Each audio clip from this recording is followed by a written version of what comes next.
Hello, I'm Gavin Hoey and you're watching a nice simple Photoshop technique to create something called an out of bounds image. What's an out of bounds image? Well, it's something like that really. It's a picture where it looks like an object is coming out of the frame.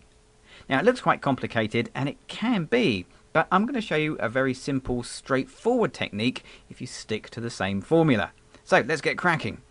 Right, let's come out of that. That's the final image, that's what we're going to end up with, but it all starts with an image like that, just an ordinary standard photograph.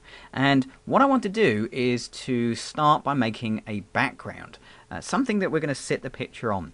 So let's begin by getting rid of the padlock on the background layer, because we need to put a layer below.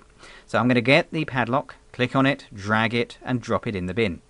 Now I can click on the new layer icon right next to the bin, make a new layer, and put it below. Turn the car off and I'm ended up worse off than when I started. I've got no picture on screen whatsoever. It gets better, stick with it. So let's change the background. Let's go for a nice graduated background, corner to corner. Click on the colour. What colour shall I go for?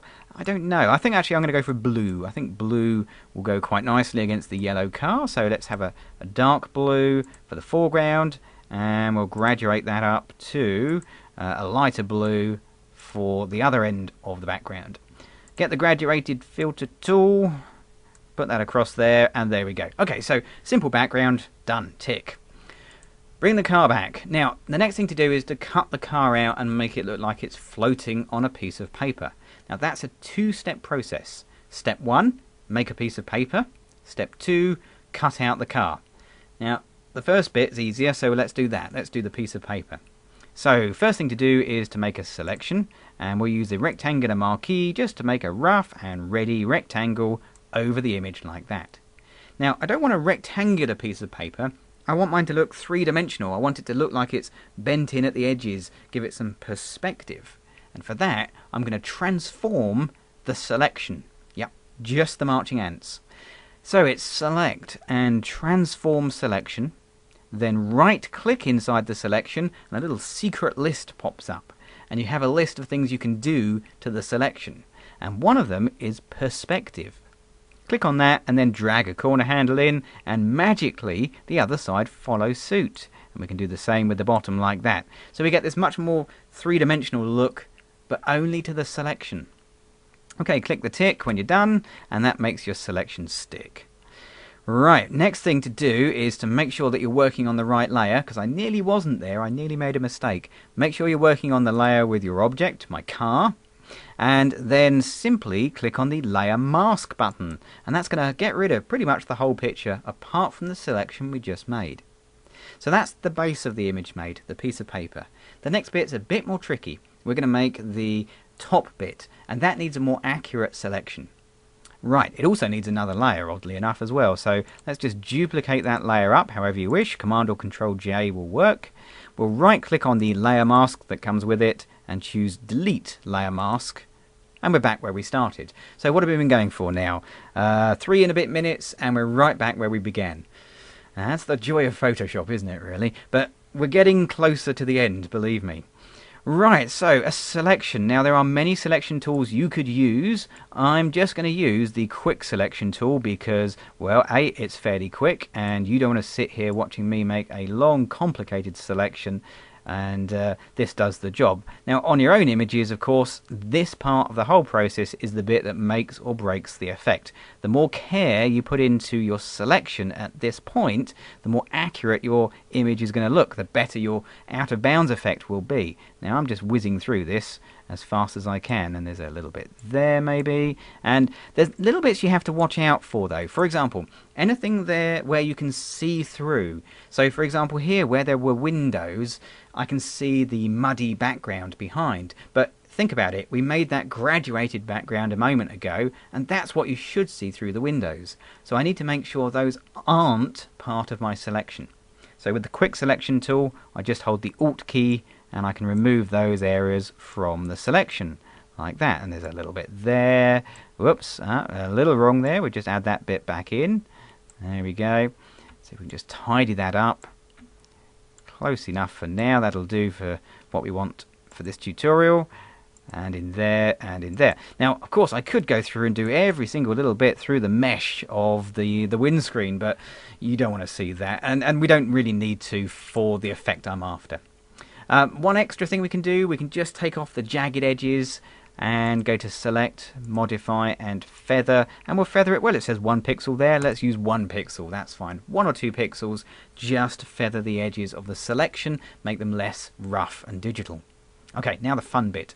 All we need to do now is click on the Layer Mask button once again, and it makes that out of bounds effect for us. Brilliant. Looks fantastic. Okay, so we're getting close to the end. A few things we can do just to tidy this up. Let's make this mud that's spinning off the back tyres, let's make that spin out of the frame as well. So we're going to get a paintbrush, and I'm going to get this nice little spattery brush here. This is what this one called. It's called Spatter 59. What a good name. 59 though is a little bit small. Let's make it a bit bigger. A few more pixels than that, 250. And I've got white as my foreground colour, and I'm just working on the layer mask, not the actual image, just the layer mask. And with a few clicks, I'll get some of the picture coming back through like that. Okay, let's make our brush a bit smaller, maybe drop the opacity down a little bit, something like that, and have some other bits coming up. So we get that effect where the mud is flying out the back and looking very much sort of three-dimensional, because it's going to add some depth over that side of the frame. Right, okay, so that's looking good. We'll fit that onto the screen. We need a border, really. We need a frame, something for this car to burst out of. Okay, so we'll make a new layer, and we need a selection. And the selection we need is that one we made earlier, that rectangular one. So the trick is, hold the Control key or the Command key on the Mac, and click on the layer mask for that selection, that rectangular one. Now, simply go up to, what do we go for? Edit and Stroke. Let's choose 40 pixels. Let's choose our border color as white, and we'll make sure it's on inside and click OK. That's going to put a border around the inside of that selection. It's going to make it look like there is a frame, a photo frame around the edge of the picture. We'll get rid of the selection, but you can probably see a small, minor, little problem. Yeah, the frame goes right across the car. But we've been working in layers. Now, the reason I'm doing this in layers is because it makes life easier and more controllable. So, all I need to do is move that layer with the frame underneath the top car, and boom, instantly it looks like it's in the correct way round. And no extra erasing, nothing complicated. It just works. Okay, good. Last thing we're going to do, a little extra three-dimensional tip, is we're going to lift the corners of our photo frame up, put a shadow underneath. So let's just select all of those layers, the top 3 layers, not the background, and we'll collapse them all down together. Layer, merge layers, or Control or Command E, and then we can use a bit of transform, but not ordinary transform. We're going to warp it. Yeah, I love a bit of warping. What great fun. So let's get the corners down here, and we'll warp those up. There's one, and we'll warp up the other one. There's 2. Okay, so that bends the corners up. But for that to look more three-dimensional, we've got to put a shadow underneath. So it's time for another layer.